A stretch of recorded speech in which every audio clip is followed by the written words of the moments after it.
Good morning everybody. व्याकरण वाटिका channel में आप सबका स्वागत है। आज हम करेंगे भाषा, बोली, लिपि, मातृभाषा, राष्ट्रभाषा, राजभाषा व व्याकरण। ठीक है, तो सबसे पहले हम करेंगे भाषा। भाषा क्या होती है? भाषा क्या होती है? जब इंसान अपने मन के विचारों को बोल कर या लिख कर दूसरों के सामने प्रकट करता है तो वो क्या कहलाती है? वो भाषा कहलाती है। तो हम इसकी परिभाषा लिखेंगे। भाषा वह साधन है, भाषा वह साधन है जिसके द्वारा अपने मन के विचारों को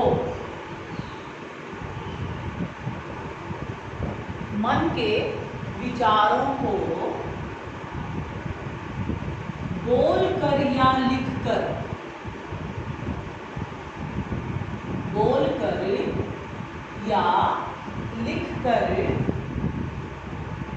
दूसरों के सामने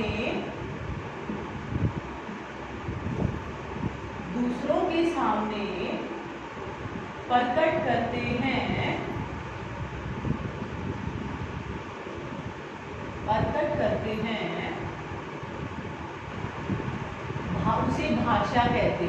उसे भाषा कहते हैं।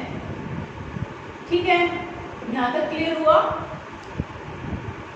भाषा वह साधन है जिसके द्वारा हम अपने मन के विचारों को बोल कर या लिख कर दूसरों के सामने प्रकट करते हैं तो वह क्या कहलाती है? वह भाषा कहलाती है। तो भाषा के प्रकार कितने होते हैं?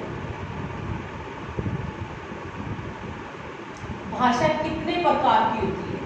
इसके भेद कितने होते हैं? भाषा के 3 भेद होते हैं, मौखिक, लिखित और सांकेतिक। सांकेतिक भाषा सबसे पहले आई थी जब इंसान बोलना नहीं जानता था तो वह संकेतों के माध्यम से अपने विचारों को प्रकट करता था। लेकिन सांकेतिक भाषा को भाषा का दर्जा नहीं दिया गया। तो मुख्य रूप से भाषा के 2 प्रकार हैं। नंबर 1 मौखिक और नंबर 2 लिखित। नंबर 2 क्या है? लिखित। मौखिक भाषा कौन सी होती है? जब इंसान अपने विचारों को बोलकर दूसरों के सामने प्रकट करता है तो उसे मौखिक भाषा कहते हैं। लिखित भाषा जब इंसान अपने मन के विचारों को लिखकर दूसरों के सामने प्रकट करता है तो उसे क्या कहते हैं? उसे लिखित भाषा कहते हैं। तो क्लियर बेटा यहां तक? अब हम करेंगे बोली। बोली क्या होती है? एक जो सीमित क्षेत्र में जो बोली जाती है, इसका एरिया बिल्कुल सीमित होता है। सीमित क्षेत्र में बोले जाने वाली क्या होती है? बोली होती है। ठीक है, हम दूसरी भाषा में हम बोल सकते हैं भाषा के अक्षेत्रीय रूप को, भाषा के क्षेत्रीय रूप को बोली कहा जाता है।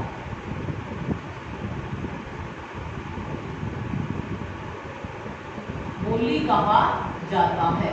दूसरे शब्दों में हम कहें कि बोली सिर्फ बोली जाती है, लिखी नहीं जाती। जैसे ब्रज जो भाषा थी, अब वह भाषा न रहकर वो क्या रह रही है? बोली रह रही है। पहले सूरदास, कबीरदास उस भाषा का प्रयोग करते थे, वो बोलते भी थे और उसको लिखते भी थे। लेकिन अब वह लिखी नहीं जाती, सिर्फ बोली जाती है, इसलिए उसको बोली कहा गया है। राजस्थानी है, गढ़वाली, तो ये सारी क्या है? ये क्या सब बोलियां हैं। ठीक है, तो क्लियर हो गया? अब हम करेंगे लिपि। अगला हमारा टॉपिक क्या है? लिपि। लिपि क्या होती है? किसी भी भाषा को लिखने के लिए जो चिन्ह अंकित किए गए हैं उसे क्या कहते हैं? उसे लिपि कहते हैं। किसी भी भाषा को लिखने के लिए किसी भी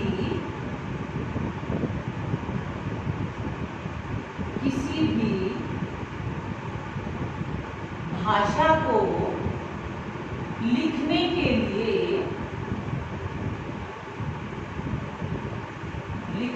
लिए जो चिन्ह अंकित किए गए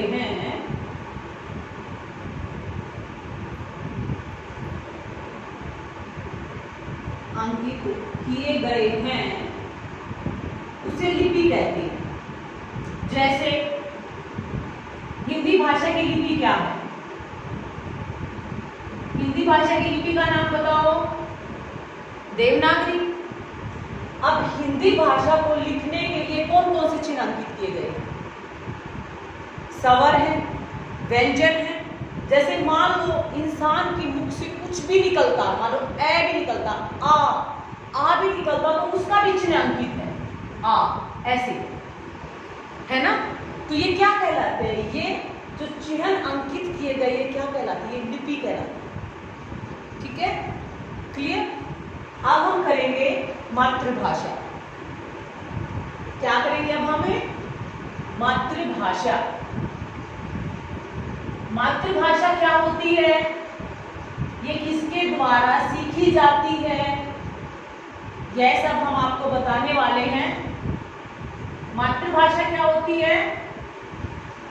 जब बच्चा सबसे पहले अपने माता पिता व परिवार के द्वारा इस भाषा को सीखता है।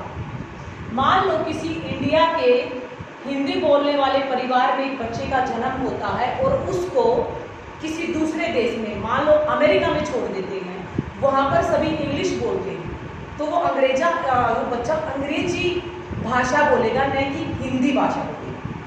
ठीक है, वो जैसे वातावरण में रहेगा, वो जैसे माहौल में रहेगा, तो वो उस भाषा का प्रयोग करेगा। तो इसीलिए वह मातृभाषा कहलाती है। अगर वह हिंदी भाषा बोलने वाले परिवार में रहेगा तो वह हिंदी भाषा बोलेगा।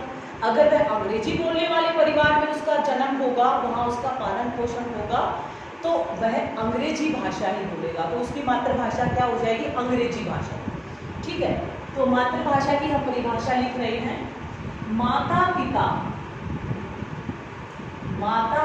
व परिवार के माध्यम से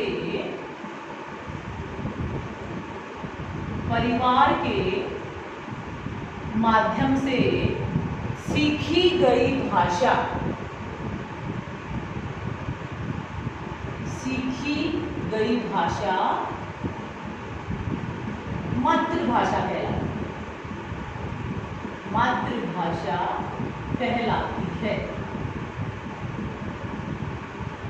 मातृभाषा कहलाती है। तो आपको समझ में आया मातृभाषा क्या होती है? जो माता पिता और परिवार के माध्यम से सीखी जाती है। अब हम करेंगे राष्ट्रभाषा। राष्ट्रभाषा व राजभाषा। ठीक है, हिंदी भाषा को राष्ट्रभाषा के रूप में स्वीकृति कब मिली थी? 14 सितंबर 1949 को। कब मिली थी? 14 सितंबर 1949 को। अनुच्छेद कौन सा था? 343 के तहत। अनुच्छेद कौन सा था? 343। ठीक है, तो राष्ट्रभाषा क्या होती है? जो राष्ट्र के लोगों के द्वारा बोली जाती है उसे हम बोलते हैं राष्ट्रभाषा। ठीक है, राजभाषा। राज से आप पता लगा लो बेटा, राज का मतलब होता है सरकार की भाषा, राजभाषा, है ना? तो राजभाषा क्या होती है? जो सरकारी कार्यालयों में जिससे काम किया जाता है, जिस भाषा का सरकारी कार्यालयों में जिसका प्रयोग किया जाता है, जिस भाषा का, उसे क्या कहते हैं? उसे राजभाषा कहते हैं। तो हमारी ये जो हिंदी भाषा है ये राष्ट्रभाषा की भी स्वीकृति है इसे, और ये हमारी राजभाषा भी है। ठीक है, क्लियर बेटा? तो राष्ट्रभाषा का दर्जा है, जो स्वीकृति है वो कब मिली है इसको? 14 सितंबर 1949 को। भारत के जो संविधान है उसने राजभाषा कितनी भाषाओं को घोषित किया है? 22 भाषाएं हैं जो राजभाषा है। ठीक है, तो 22 भाषाओं को मान्यता दी गई है, जिसमें से हमारी एक हिंदी भी इस 22 भाषाओं में आती है। ओके बेटा, अब हम करेंगे व्याकरण। व्याकरण का क्या अर्थ होता है? व्याकरण का क्या अर्थ होता है? हम सीधे से शब्दों में कहें कि व्याकरण भाषा का शुद्ध लिखना, भाषा का शुद्ध बोलना, भाषा का शुद्ध पढ़ना हमें सिखाती है। व्याकरण के माध्यम से ही हमने भाषा को शुद्ध रूप दिया है। लड़की खेलता है, लड़की खेलता है, शब्द तो ये भी है, वाक्य तो ये भी है, लड़की खेलता है। नो, व्याकरण ने क्या कहा कि ये स्त्रीलिंग है, तो यहां पर लड़की खेलता नहीं, लड़की खेलती है। That's right. व्याकरण ने क्या किया है? भाषा का शुद्ध रूप दिया है। अब वाक्य तो वो भी था, लेकिन उसको शुद्ध रूप किसने दिया? व्याकरण ने, कि लड़की खेलता नहीं, लड़की खेलती है। तो भाषा को शुद्ध बोलना, शुद्ध पढ़ना,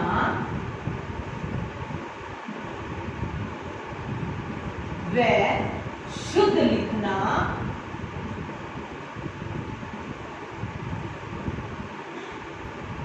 सिखाती है। ठीक है, जो व्याकरण है भाषा को शुद्ध बोलना, शुद्ध पढ़ना, शुद्ध लिखना सिखाती है। समझ में आया बेटा यहां तक?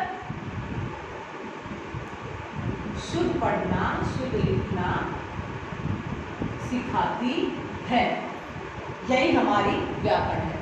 तो बेटा हमारे जितने भी टॉपिक थे ये हमारे क्लियर हो गए हैं। जब भी मैं आपको कोई वीडियो अपलोड करती हूँ तो आप चैनल को सब्सक्राइब कीजिए, ताकि जब भी मैं कोई वीडियो आपके पास मैं भेजूँ तो वो उसका लिंक आपके पास ऑटोमेटिक पहुँच जाए। ठीक है, अगर आपको वीडियो पसंद आती तो उसको लाइक करना न भूलें। और बेटा अगर आपको कहीं भी कोई डाउट है तो आप कमेंट कीजिए, आपको क्या समझ नहीं आ रहा है, हम आपके डाउट को क्लियर करने के लिए भी अलग से वीडियोस बना देंगे। ठीक है बेटा, घर रहिए, स्वस्थ रहिए। Okay, bye bye, thank you.